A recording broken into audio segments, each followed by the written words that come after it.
My name is Lisa, and I work at a company. I'm dating Noah, who works at a popular cafe. Sorry to keep you waiting, Lisa. Here's your coffee. Thanks, Noah. And thanks for making it for me at home too. No problem, it's kind of a hobby of mine anyway. Well, thank you all the same. Yep, coffee always tastes better when you make it. Glad to hear it. I do work at a cafe after all. I have to say, I'm pretty confident I can brew a better cup than most people. Oh, no question. It's way different from when I make it. Even though I just have cheap beans at home, it seriously tastes like cafe coffee. That's the magic of a professional touch. When you're at my level, you can make up for less than ideal tools with pure skill. Playfully. So cool, so amazing. Okay, that was definitely sarcastic. But just so you know, I roasted the beans a little extra this time after checking their condition. Really? Now that you mention it, it does have a deeper flavor.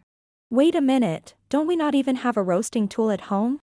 That's where a pro's skills come in handy. Just a quick toss on the frying pan, adjusting the heat as I go. Oh, I didn't know you could roast beans with a frying pan. Thanks for the tip. I'll try it myself sometime.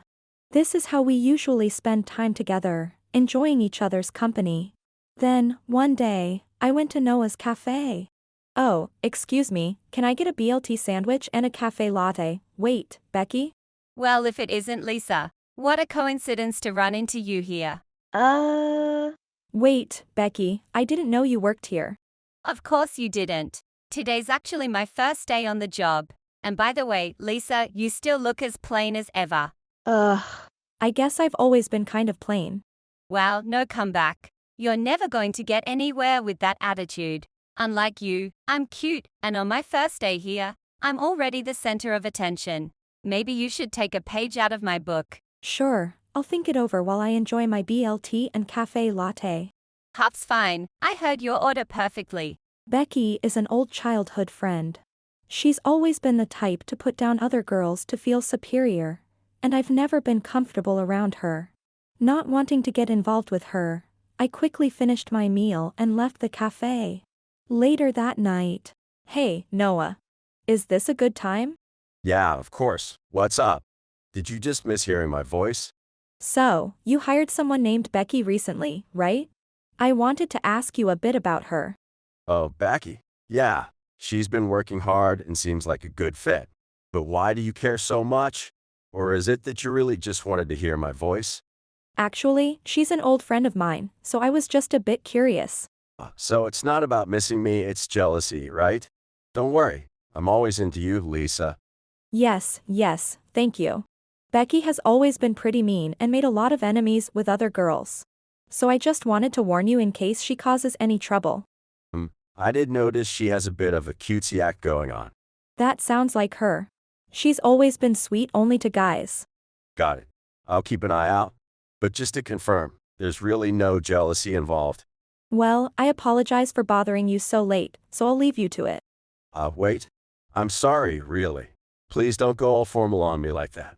Since I'd never heard anything good about Becky, I gave Noah a heads up just in case. A few months passed without any issues coming up, and then another tiring day. Huh? What's this fancy envelope? Wait, an invitation to Becky's wedding. Why would she invite me? Oh, a call from Noah. Hello? Hey, Lisa, do you have a moment? I wanted to talk about the wedding invitation from Becky. Oh, you got one too? I just received mine. Yeah. Turns out Becky's fiancé is this guy named Oliver, who works at one of our sister cafes. I thought I should let you know since I really can't skip out on this one. I see. Out of curiosity, how did she end up with someone from a sister cafe? Apparently, they hit it off when she went over to help out there. I see. That happened pretty fast, didn't it? Though surprised by her sudden wedding, I decided to attend Becky's ceremony. Then, on the wedding day. Lisa, did you watch my beautiful, perfect wedding closely? Yes, I did. Congratulations, Becky. Well then here's a little gift for you, Lisa. Wait, a bouquet. What's this for? It's a special present for a poor girl like you, who's been single her entire life. I invited you here just to give you this. What? You invited me just for this? Oh, are you speechless with happiness? Since this bouquet comes from someone as beautiful and adorable as me, it's sure to work wonders. I mean, it's not like I really.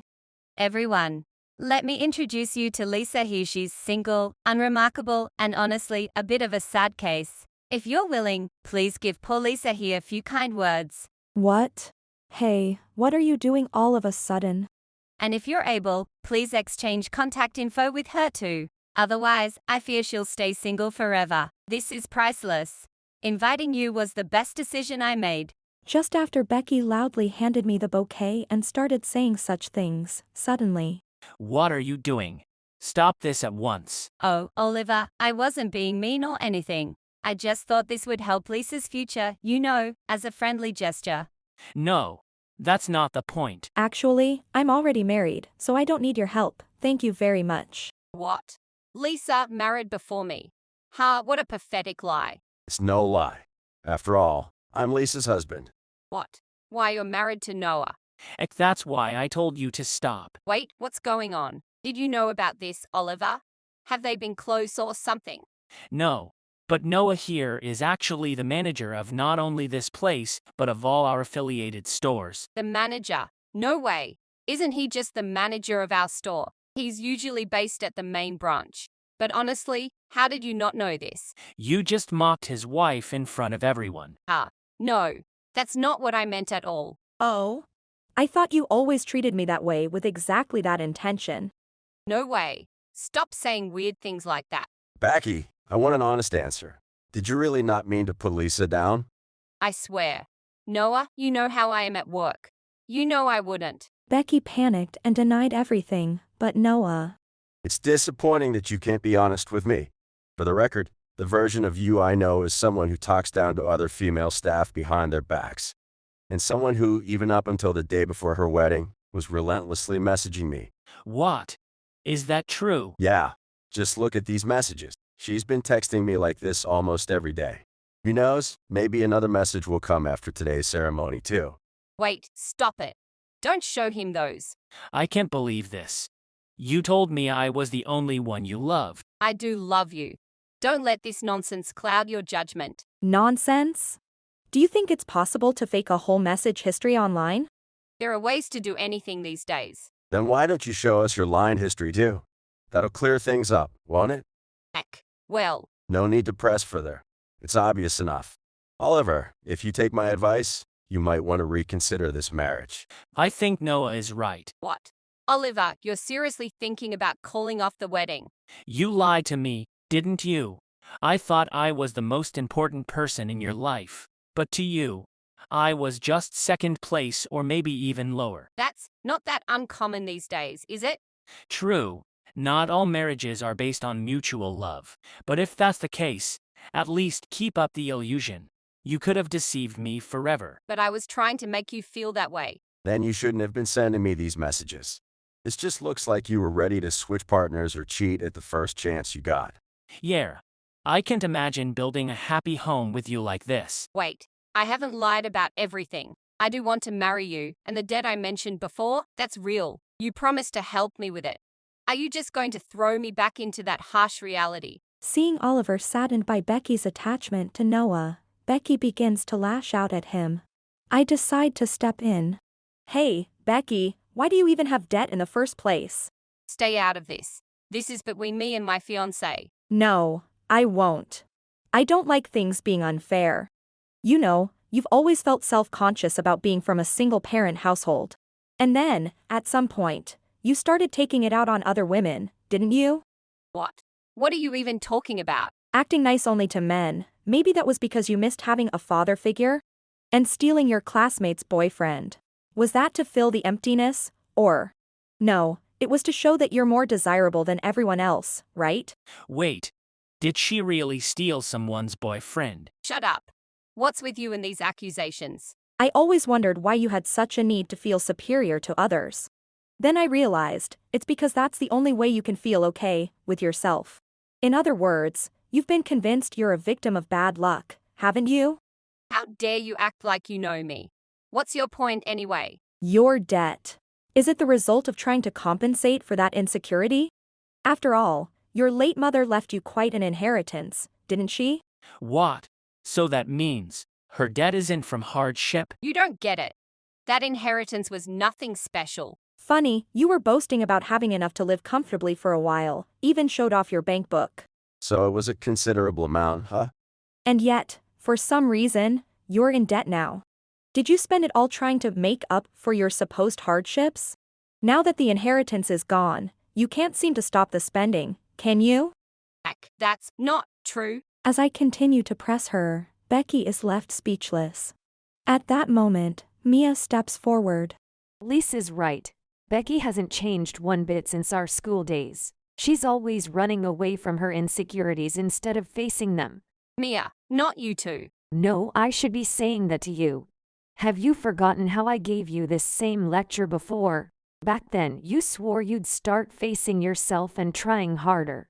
That was just to shut you up. Unbelievable. I genuinely cared, and that's all it meant to you. I never asked for your help. Insecurities. I'm fully aware of them. So what? Do I have to overcome them? Isn't that my decision to make? But that doesn't give you the right to hurt others. Exactly. There's no excuse for deceiving or hurting people. But I couldn't move forward otherwise. I don't care about anyone else. I'm just trying to get by. I'll use whatever I need to. Insecurity, someone else's boyfriend, anything. I don't intend to dismiss your efforts, but you're channeling that energy in the wrong direction. Why couldn't you use it differently?